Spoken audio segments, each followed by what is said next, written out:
Hello everyone, welcome to Water 24/7. My name is Preeti Chaudhary and I am your geography faculty. लेकिन आज मैं आप सभी के सामने इसलिए हूँ क्योंकि बहुत बड़ी खुशखबरी आप सभी ने ऑलरेडी सुनी ली है।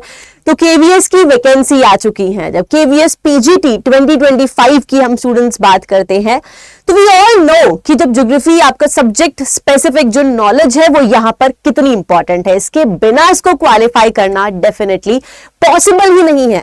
100 क्वेश्चंस 100 मार्क्स आपके यहीं से आते हैं। आज हम बात करेंगे कि किस तरीके से आपका जो पिछला पेपर था वो कैसा था, इजी था, डिफिकल्ट था, मॉडरेट था या एंड ऑल्सो मोस्टली सोर्स क्या था क्वेश्चन का।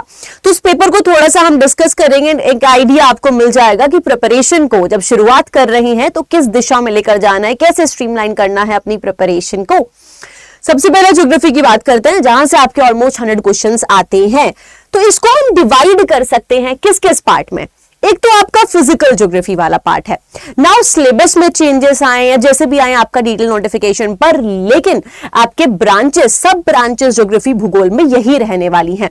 तो फिजिकल ज्योग्राफी भौतिक भूगोल की जब हम बात करते हैं यहीं पर आ जाता है। अर्थ का interior, land forms, water, oceans सब यहीं पर आएगा।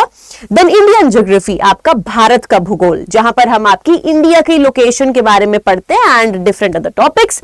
Then human and economic geography जहां पर हम ह्यूमन ज्योग्राफी पीपल के बारे में पढ़ते हैं, world and India both, transport के बारे में पढ़ते हैं।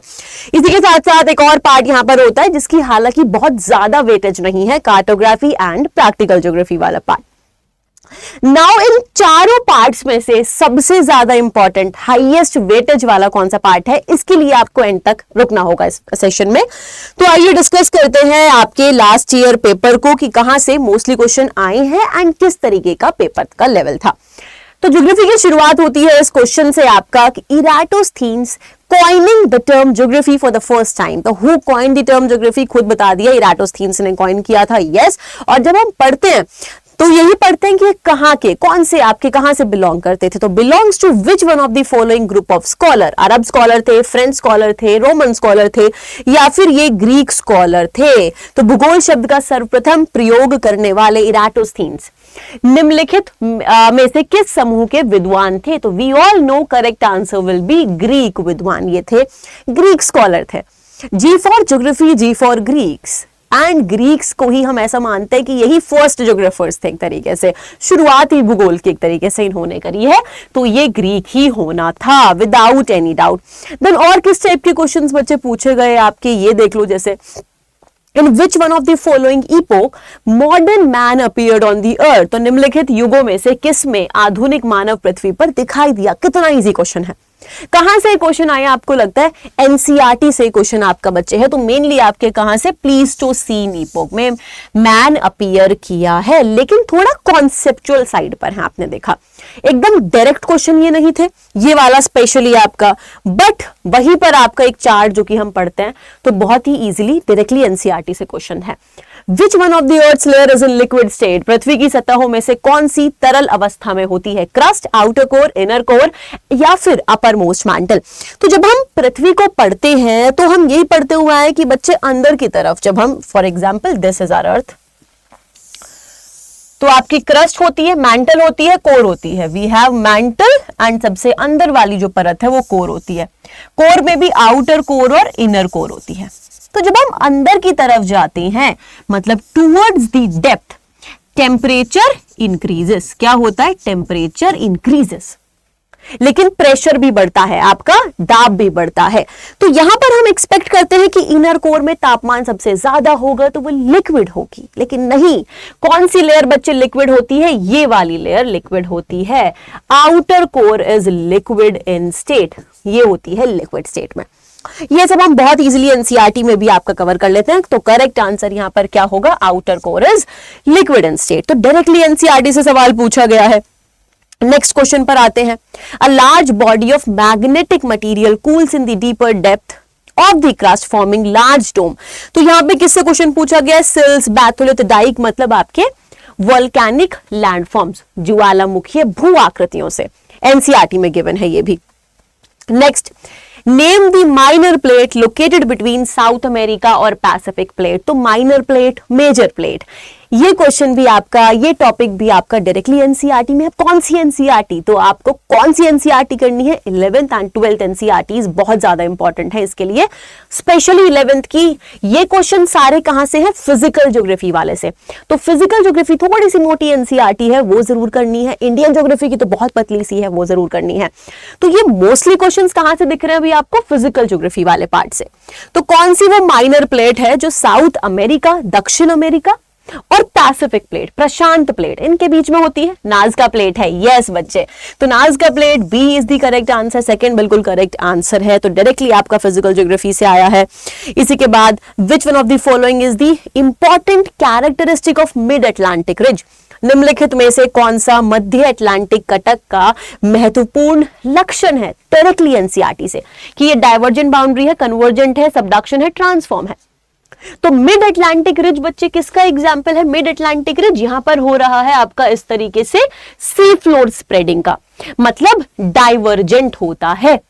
जब दो प्लेट एक दूसरे से दूर की दिशा में जाती हैं, दूर जाती हैं, ठीक है, इनकी बन नहीं रही आपस में, तो दूर जाती है। डाइवर्जेंट मतलब अपसारी, सीमांत इसका सही आंसर है। अब देखोगे मोस्टली क्वेश्चंस क्या है, तो फिजिकल ज्योग्राफी ज्यादा इंपॉर्टेंट है।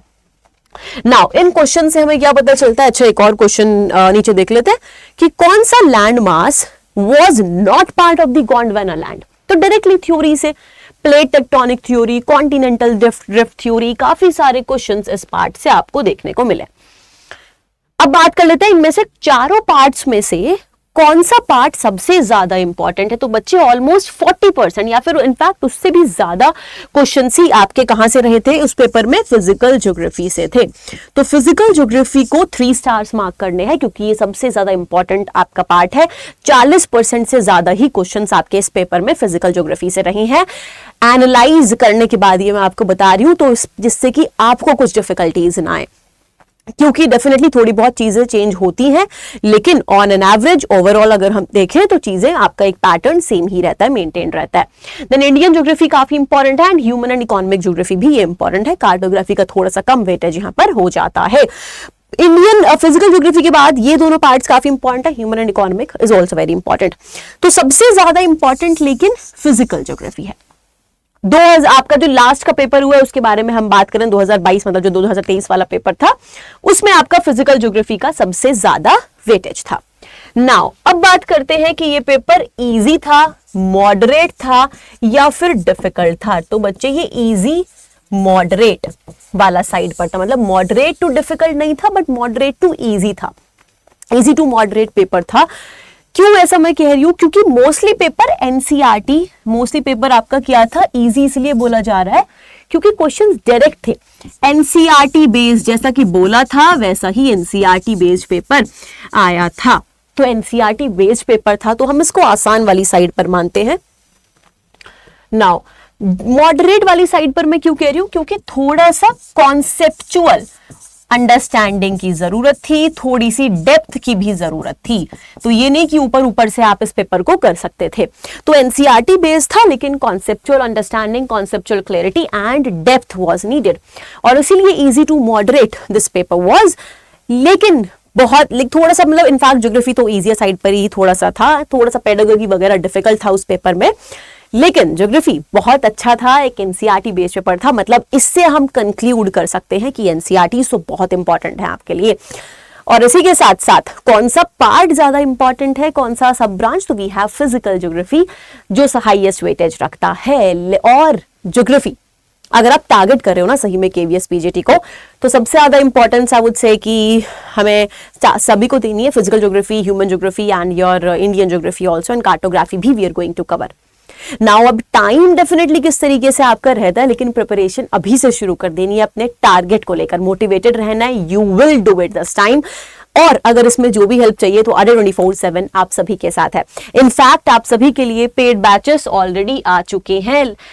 नाउ किस तरीके से आप उनको एक्सेस कर सकते हैं? तो बच्चे आप जा सकते हैं अडे 24/7 की वेबसाइट पर, या फिर एप्लीकेशन भी डाउनलोड कर सकते हैं। सबसे ऊपर जो वेबसाइट दी गई है, देन ऑल कोर्सेज पर आपको आना है। यहाँ पर जब आप टीचिंग पर आते हैं तो यहीं पर आपको अपने डिफरेंट एग्जाम्स दिख जाते हैं, लाइक DSSS भी वी हैव। तो यहीं पर KVS पीजीटी भी आपको शो होगा। Here we have KVS PGT and different exams आपके महापैक भी यहाँ पर आ रहा है, जिसमें टीजीटी पीजीटी एनपीआरटी आप सबकी ही प्रिपरेशन कर सकते हैं। तो यहीं पर आपका ज्योग्राफी भी कवर कराया जाएगा। ऑलरेडी आपके धीरे धीरे सारे बैचेस अभी लॉन्च हो रहे हैं, क्योंकि जितना मोटिवेटेड एंड डिसिप्लिन हम सभी रहेंगे, वी ऑल नो कि हम आप सभी को वो एनर्जी दे पाएंगे, बिकॉज आप सभी का जो ड्रीम है, आप सभी का जो सपना है, उसी को अपनी आंखों में लेकर हम चल रहे हैं। तो मिलते हैं स्टूडेंट्स नेक्स्ट सेशन में। Thank you so much, good luck.